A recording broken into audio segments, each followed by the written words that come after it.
In most of the world, a weak man can still live a full life. In Sparta, a weak body was a death sentence, and that sentence could be carried out on the day you were born. Within hours of your first breath, your father carried you through the streets to a council of old men. They didn't look at you the way a father looks at a son. They looked at you the way a blacksmith looks at raw iron, searching for the flaw that would make the blade snap. They checked your limbs, your shape, your strength, strong and well-formed, and you were handed back to live, weak, sickly, or malformed, and you were carried out of the city to the slopes of Mount Taygetus and left there. That was step 1. And here is the part that should unsettle you. It never stopped. Not at 7, not at 20, not at 50. For the rest of your life, the state kept inspecting you, testing you, breaking you down and rebuilding you. Because Sparta did not raise its warriors. It manufactured them. It took a human being and ran him through a process, inspecting, starving, freezing, beating, hardening, stage after stage, for decades. The way a smith folds steel over and over in the fire until every weak point has been hammered out. And what came off the end of that line was the most feared fighting man the world had ever seen. But here's the thing, almost nobody tells you. What they were forging was not the body you're picturing right now. Stay with me to the end, because I'm going to walk you through this assembly line one stage at a time, and the final stage is the one that turned individual men into an army the rest of Greece was genuinely terrified of. Let's start with what they were actually building, because you've been picturing it wrong. When you hear the word Spartan, you see the movie. Rows of carved abs, boulder shoulders, men chiseled like gods. But by the Spartans' own records, that image is a lie. They weren't especially muscular. Raw, bulging strength was considered almost unimportant. One account even suggests that ordinary Greek soldiers, farmers, part-time fighters from other cities often had the better physiques. Strip a Spartan bare, and he might have looked lean, weathered, hard, almost unremarkable. And yet, for 3 centuries, grown men, trained soldiers, broke and ran at the sight of them. So how does a body that wasn't built to look strong become the most terrifying body in the ancient world? Because the Spartans weren't building a body to be admired. They were building a body that could not be broken. Not by cold, not by hunger, not by pain, not by exhaustion. They were hunting for the exact point where an ordinary man quits, and they spent an entire lifetime burning that point out of him. That is the machine. Now let's walk through it. The first forge was blood itself, because in Sparta, the process didn't begin with training. It began with breeding. Most Greek cities kept their women veiled and indoors. Sparta did the opposite. Spartan girls were put through hard physical training of their own, running, wrestling, throwing the discus and the javelin. And the reason was chillingly deliberate. The lawgiver of Sparta set up contests of running and strength for women exactly as he did for men, because he believed that 2 strong parents produced stronger children. The girls were being conditioned so that the sons rooted in their bodies would grow harder, tougher, and more fit to survive. So before a Spartan was ever born, the state was already engineering him, selecting for strength a generation in advance, treating human beings like livestock bred for war. And the moment he arrived, he faced that first inspection at the hands of the elders. Passing it didn't make you safe. It only qualified you to enter the machine. At 7 years old, the boy was taken from his mother. He didn't go to school. He went into the Agoge, the upbringing, and he wouldn't truly come out of it for more than 20 years. He was placed into a herd of other boys, under the control of a master the Spartans literally called the boy herdsman. From that day, the state owned his body, and the second forge went to work on it immediately. The forge of hunger. The boys were fed deliberately, calculatedly too little, never enough to grow soft, never enough to feel full. Always that low, gnawing emptiness in the gut. And the Spartans did this on purpose, for two reasons. The first was to keep the body lean and sharp and desperate.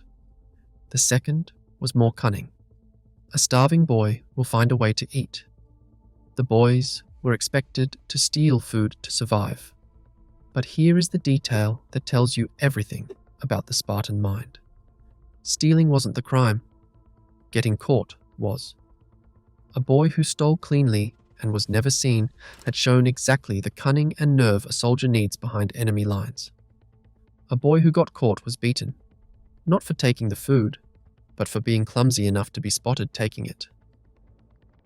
And when they did eat, what waited for them was a bowl of the most notorious meal in the ancient world. The Spartans called it black broth, pork boiled down in its own blood, with vinegar and salt, until the pot turned almost ink dark. It was designed for function, not pleasure. When a visitor from a wealthy, luxury-loving city once tasted it, he said he finally understood why Spartans didn't fear death, because for men who ate this every night, death was hardly worse than dinner. They ate it together, every night, in communal mess halls. Every man the same meal at the same table, no exceptions, no better portion for the rich. And that table had teeth. To stay a citizen, you had to keep contributing your share of food, and you could be voted out by your messmates. Fall short or get blackballed, and you didn't just lose your dinner, you lost your citizenship. And it went further still, into something that sounds almost impossible to a modern ear. Every 10 days, the young men of Sparta had to present themselves before the magistrates for inspection. Not for wounds, not for illness. They were being checked for any sign of fat.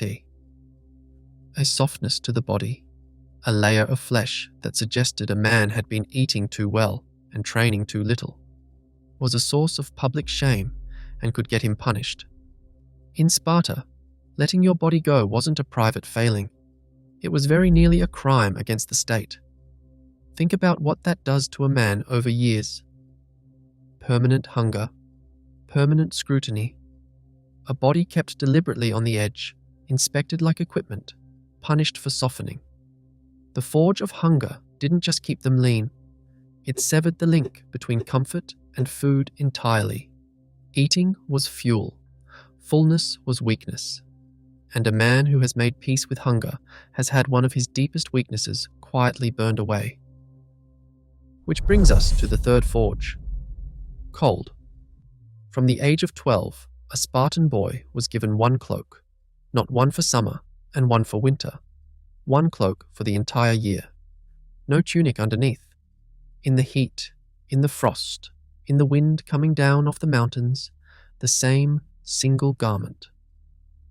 They went barefoot everywhere, over rock and rough ground, until the soles of their feet turned to leather. They rarely bathed or oiled their skin, so it grew hard, dry and rough, like a hide. And then there was the bed. Spartan boys slept on mattresses they had to make themselves, from reeds that grew along the banks of the river Eurotas. But they weren't allowed to cut them. They had to tear the reeds out of the cold riverbank with their bare hands. In the depths of winter, they were permitted one small mercy. They could mix in a little thistledown for warmth. That was the concession. Now, this sounds like pure cruelty. But strip away the brutality and look at what it was actually doing. Xenophon, who knew the Spartans, claimed that a barefoot Spartan could outrun and outclimb any other Greek wearing shoes. The bare feet built agility, grip, and balance that shod men never developed. The single cloak and the freezing nights taught the body to hold its function in temperatures that would leave other men shivering and useless. They were, without knowing the words for it, forcing the kind of adaptation to cold and hardship that modern science is only now taking seriously. The body learning to stay calm, warm, and working under a stress that breaks the unconditioned. They were deleting a man's need for comfort. And a man who does not need to be warm, who does not need to be fed, who does not need soft ground to sleep on. That man is very hard to intimidate. There is almost nothing you can threaten to take away from him, because he was raised with nothing to begin with. Now, before we get to the fourth forge, and this is the one that turns most people's stomach, I want to quickly say this. If everything so far has made you realize how much of our own softness is simply comfort, we've never once been asked to give up, then the deeper system behind all of this is what the art of living like a man lays out in full. How the ancients ate, trained, slept, and hardened themselves as one connected way of living. The link is in the description, because the fourth forge is where it stops being about discomfort and starts being about pain. At the heart of Spartan life stood the altar of the goddess Artemis Orthia, and what happened there was so extreme that centuries later, tourists from across the Roman Empire traveled just to watch it. In its early form, it worked like this. Cheeses were piled on the altar. A group of boys had to rush in and steal as many as they could, while a second group stood guard with whips, lashing them as hard as they could to drive them back. To reach the reward, you had to run straight into the pain and take it. But over time, it hardened into something far more demanding, a trial of pure endurance. The young men had to withstand a grueling ordeal at that altar, and the goal was simply to endure more of it than anyone else, to hold firm without flinching, without a sound, no matter how much it hurt. The Roman writer Cicero, who witnessed the ritual, was astonished that not one of them was ever heard to cry out, or even to groan.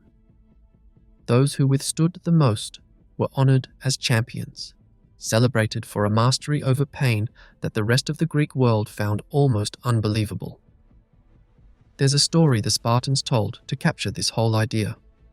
A young Spartan had taken a fox and hidden it under his cloak. When he was stopped and questioned, the frightened animal began to struggle against him beneath the fabric. Yet he stood there and answered calmly, his face betraying nothing, enduring it in complete silence rather than be caught. Whether or not it happened exactly like that, the message is the point. In Sparta, showing pain was the true failure. The wound didn't shame you, the flinch did. And so, year by year, they trained the reaction out of a man entirely, until his body could be in agony and his face would show nothing at all. Which brings us to the last forge. The one that took all of this and turned it into an army, because a Spartan wasn't conditioned alone. He was conditioned inside a pack, the same herd of boys, eating, sleeping, freezing, starving, and bleeding together, for year after year after year. And at one point, the toughest and most promising of them were sent out into something called the Crypteia. Armed with little more than a knife, with no food, no servants, no shelter, they were sent out into the wild countryside to survive on their own, living rough, sleeping cold, stealing what they needed. Plato called it a wonderfully severe training in hardship. Its darker purpose was to police and terrify the vast population of slaves the Spartans lived in fear of. Young Spartans stalking the land, permitted to kill, living off the land, sleepless, alone, and ready to kill without hesitation. That was the finishing school. And when you take all of that, men stripped of the need for warmth, for food, for rest, for comfort, men who had been trained since childhood not to feel pain and not to quit, and you lock them shoulder to shoulder in a battle line, something happens that no other Greek city could reproduce. Xenophon noted that a Spartan army could carry out battlefield maneuvers that other Greeks simply couldn't, because from boyhood they had moved, suffered, and obeyed as one body. Every man beside you had survived the exact same forge. Not one of them was going to be the first to break. Now, step back and look at the whole machine. 5 forges, 1 product. The inspection at birth that culled the weak, the hunger that severed comfort from food, the cold that deleted the need for warmth, the pain that erased the flinch, and the pack that fused broken-in men into a single, unbreakable line. Not one of those stages built muscle for its own sake. That was never the goal. The goal was to hunt down every point at which a normal human being says enough. Cold, hunger, pain, fear, exhaustion, and to burn each one of them out, one at a time, over a lifetime. What was left standing at the end wasn't a man with an impressive body. It was a man with almost nothing left to threaten. And that is a far more frightening thing to meet on a battlefield. Now, I have to be honest with you about one thing. A lot of what we know about Sparta comes from admirers writing generations after the real Sparta had already fallen, and historians warn that the legend was polished brighter than the truth. But the core of it, the inspections, the hunger, the single cloak, the whippings, the lifelong drilling, turns up again and again across writers who had no reason to agree. The forge was real. So here's the question worth sitting with. We have built the exact opposite world. Every discomfort the Spartans deliberately engineered in, we have spent a century engineering out. Warmth on demand, food on demand, padding on everything.